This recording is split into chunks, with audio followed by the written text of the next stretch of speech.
சக்தி India Shahrukh Khan, தங்கல் படத்துல அமீர் கான், பிகில்ல விஜய், இன்னொரு பக்கம் கனால சிவகார்த்திகேயன், இப்படி பெண்கள் சம்பந்தமான ஏதாவது ஒரு விளையாட்டை எடுத்து அதுல ஆண்கள் பிரிவில் தோத்த ஒருத்தர் பயிற்சியாளராக மாறி அவங்கள ஜெயிக்க வைக்கிற மாதிரி படம் எடுத்தா கோலிவுட்ல இருந்து பாலிவுட் வரைக்கும் அது நிச்சயமா சூப்பர் டூப்பர் ஹிட்டா மாறும். பாக்ஸ் ஆஃபீஸ்லயும் கலெக்ஷன் கொட்டும். இந்த மாதிரியான எந்த கதைகளுக்குமே சளைக்காத ஒன்று தான் இந்திய மகளிர் கிரிக்கெட் அணியோட தலைமை பயிற்சியாளர் அசாத் மசூர்தீனோட வாழ்க்கை வரலாறுன்னு சொல்லலாம். இவரை பொறுத்த வரைக்கும் பார்த்தோம் அப்படின்னா மகாராஷ்டிராவை சேர்ந்தவர், குறிப்பாக மும்பையை பூர்வீகமாக கொண்டவர். இவரோட சைல்ட்ஹுட் எல்லாமே மும்பையில் தான் கழிச்சிருக்காரு. சின்ன வயசுலேருந்தே கிரிக்கெட் கிரிக்கெட் கிரிக்கெட் இது மட்டும்தான் இவருக்கு தெரிஞ்ச எல்லாமே. பள்ளி காலத்தில் இருந்தே ஒரு முக்கியமான நபர்கிட்ட சிஷ்யனாக சேர்ந்து கிரிக்கெட் விளையாட ஆரம்பிக்கிறாரு. அவர் பெயர் ராம்காந்த் அச்ரேக்கர். இந்த பேரை கேட்டதுமே நமக்கு ரொம்ப பரிச்சயமான பெயராக இருக்குன்னு கிரிக்கெட் தெரிஞ்ச நிறைய பேருக்கு கண்டிப்பாக தோணும். ஏன்னா இவர் தான் கிரிக்கெட் ஜாம்பவான் சச்சின் டெண்டுல்கரோட பயிற்சியாளராகவும் இருந்தவர். இதுல இருந்தே நமக்கு மசூம்தர் அதுக்கப்புறம் சச்சின் இவங்களுக்கு இடையில ஏதாவது ஒரு கனெக்ஷன் இருக்குங்கிறத நம்ம புரிஞ்சுக்கலாம். ஏன்னா இவங்க ரெண்டு பேருமே பள்ளி காலத்துல ஒரே கிரிக்கெட் கிளப்புக்காக விளையாட ஆரம்பிச்சிருக்காங்க. குறிப்பா ஒரு போட்டியை இங்க மென்ஷன் பண்ணணும் அப்படின்னு பார்த்தோம்னா சச்சின், வினோத் காம்லி இவங்க ரெண்டு பேரோட வாழ்க்கையவே புரட்டி போட்ட ஒரு பள்ளிக்கால கிரிக்கெட் டோர்னமெண்ட் ஒன்று இருக்கு. ஏன்னா அதில் தான் இவங்க ரெண்டு பேரும் சேர்ந்து அந்த ஒரு மிகப்பெரிய பார்ட்னர்ஷிப்பை அமைச்சாங்க. ஸோ அந்த பார்ட்னர்ஷிப் மட்டும் ஒரு வேளை நடக்காமல் போயிருந்தா அன்னைக்கு அவங்களுக்கு பதிலாக களத்துக்கு வந்திருக்க வேண்டியது யாரு அப்படின்னு பார்த்தோம்னா நம்மளோட மசூம்தர் தான். ஏன்னா அவங்க ரெண்டு பேருக்கு அடுத்ததாக அந்த கிரிக்கெட் டோர்னமெண்ட்ல களமிறங்கிறதுக்கு பேடப் பண்ணிட்டு வெயிட் பண்ணிட்டு இருந்தாரு மசூம்தர். ஆனால் அந்த போட்டி 2 நாட்கள் நடந்தது. இவங்க ரெண்டு பேரும் அவுட்டே ஆகாதனால கடைசியில் அவருக்கு அந்த வாய்ப்பு அப்படிங்கிறது கிடைக்காமே போச்சு. அன்னைக்கு பேடப் பண்ணி உட்கார்ந்தவர் தானோ என்னமோ கிரிக்கெட்டில் அவர் ரஞ்சி கோப்பையிலலாம் விளையாட ஆரம்பித்து முதல் தர கிரிக்கெட்டில் கோலோச்சனாலும் 21 ஆண்டுகள் ஆகியும் அவருக்கு இந்திய அணியில் விளையாடக்கூடிய வாய்ப்பு அப்படிங்கிறது கிடைக்காமையே போயிடுச்சு.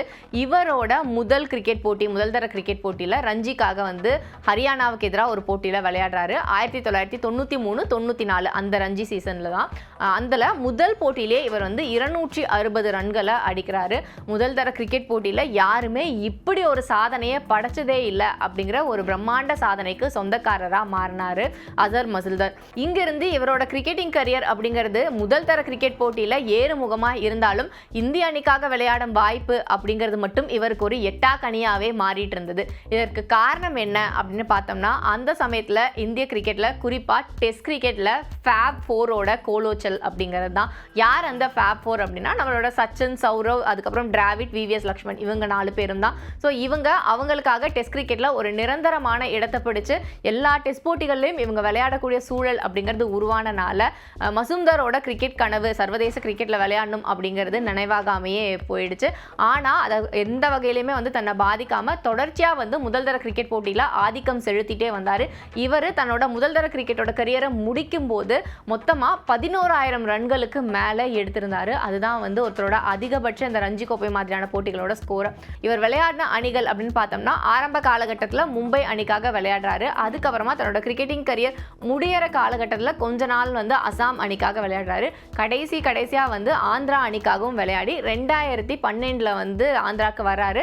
2014 ரஞ்சி கோப்பை நடந்துட்டு இருக்கும்போது இவர் தன்னோட ரிட்டைர்மெண்ட்டை அனௌன்ஸ் பண்ணுறாரு. அந்த சமயத்தில் கூட அவர் சொன்னது என்ன அப்படின்னு பார்த்தோம்னா அந்த மிட் சீசன்லேயே விலகிறதுக்கு ஓகே எனக்கு ரொம்ப வயசாயிடுச்சு, இதுக்கு மேலே என்னால் கான்ட்ரிபியூட் பண்ண முடியுமான்னு எனக்கு தெரியல, நிறைய இளம் வீரர்கள் அணியில் இருக்காங்க, ஸோ நான் போனால் அவங்க யாருக்காவது ஒரு வாய்ப்பு அப்படிங்கிறது கிடைக்கும், அதனால நான் இந்த மிட் சீசன்லேயே ரிட்டையர்ட் ஆகிறேன், இன்னும் எஞ்சி இருக்கிற 3 போட்டிகளை நீங்கள் வேறு யாரையாவது வச்சு விளையாடுவீங்க அப்படின்னு சொல்லியிருந்தாங்க.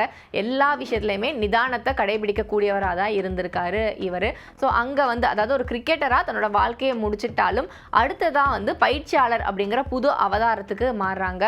இந்தியாவோட அண்டர் 19 டீம் அதுக்கப்புறம் அண்டர் 23 டீமுக்கெல்லாம் இவர் பயிற்சியாளராக இருந்திருக்காரு. அதற்கப்புறமா பார்த்தோம்னா உள்ளூர் கிரிக்கெட்டெல்லாம் முடிச்சுட்டு சர்வதேச கிரிக்கெட்லையும் பயிற்சியாளராக ஒரு புது ரோலை ப்ளே பண்ண ஆரம்பிக்கிறாரு. குறிப்பாக சவுத் ஆப்பிரிக்கா அணிக்கெல்லாம் இவர் பேட்டிங் பயிற்சியாளராக இருந்திருக்காரு சில காலம். அதுக்கப்புறமா பார்த்தோம் அப்படின்னா இவருக்கு இந்திய மகளிர் கிரிக்கெட் அணியை தலைமை பயிற்சியாளராக இருந்து வழிநடத்தும் வாய்ப்பு அப்படிங்கிறது 2 வருஷத்துக்கு முன்னாடி கிடைக்குது. இந்த 2 வருஷம் அப்படிங்கிறது இந்திய அணிக்கு ரொம்பவே கஷ்டமான காலகட்டமாக தான் இருந்திருக்கு. ஏன்னா T20 உலகக்கோப்பை விளையாடினாங்க, அங்கே ஜெயிக்க முடியல. அதுக்கு முன்னாடி தான் 50 ஓவர் உலகக்கோப்பை நடந்து முடிஞ்சிருந்து. அதுலேயும் இந்தியாவுக்கு பேரிடி தான் இருந்தது.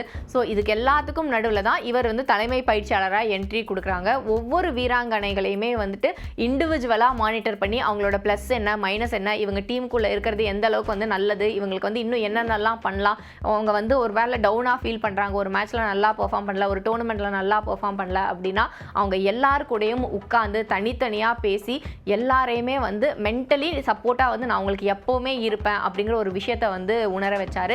இதுக்கு ஒரு சின்ன எக்ஸாம்பிள் சொல்லணும் அப்படின்னா இந்தியாவும் ஆஸ்திரேலியாவும் அரையிறுதி போட்டியில் விளையாடினாங்க. இந்த போட்டியோட அந்த கடைசி டைம் இருக்குல்ல, அதாவது ஒரு அந்த நெயில் பைட்டிங் மொமெண்ட் வந்து அரங்கேற போகிற சமயத்தில் கூட வந்து ஒரு பக்கம் வந்து இவருக்கு ஹர்மன்பிரீத் கவுரும் இன்னொரு பக்கம் பார்த்தோம்னா ஸ்மிருதி மந்தனாவும் உட்கார்ந்துட்டு இருந்தாங்க. ரெண்டு பேருமே வந்து தன்னோட கோச் கிட்ட நிறைய விஷயங்களை வந்து ஷேர் பண்ணிகிட்டே இருந்தாங்க. அந்த எமோஷனல் கனெக்ட் அப்படிங்கிற விஷயம் வந்து பார்க்குறதுக்கே ரொம்ப பியூட்டிஃபுல்லாக இருந்தது. அதை தான் வந்து இந்த உலகக்கோப்பையை இந்திய அணி ஜெயிச்சதுக்கு அப்புறமா பார்த்தோம் அப்படின்னா ரொம்ப நல்லா போயிட்டு ஹர்மன்பிரீத் கவுர் அவரோட காலில் விழுந்த ஆசீர்வாதம்லாம் வாங்குவாங்க. இது வந்து பார்க்குறதுக்கே ரொம்ப ஒரு நல்ல மூமெண்ட்டாக இருந்தது. கப்பு ஜெயிச்சதுக்கு அப்புறமும் வந்து அவர்கிட்ட கேள்வி கேட்கும்போது அவர் எந்த இடத்துலையுமே வந்து தன்னை பற்றி பேசவே இல்லை. தொடர்ச்சியாக வந்து டீமில் இருக்கிற பிளேயர்ஸ் எப்படி பெர்ஃபார்ம் பண்ணாங்க, என்ன பண்ணாங்க, எவ்வளோ நல்லா விளையாடினாங்க, என்னென்னலாம் அவங்க வந்து கோ த்ரூ பண்ணாங்க அப்படின்னு அவங்க கடந்து வந்த பாதையை மட்டும்தான் வந்து தொடர்ச்சியாக இவர் பேசிட்டு இருந்தார்.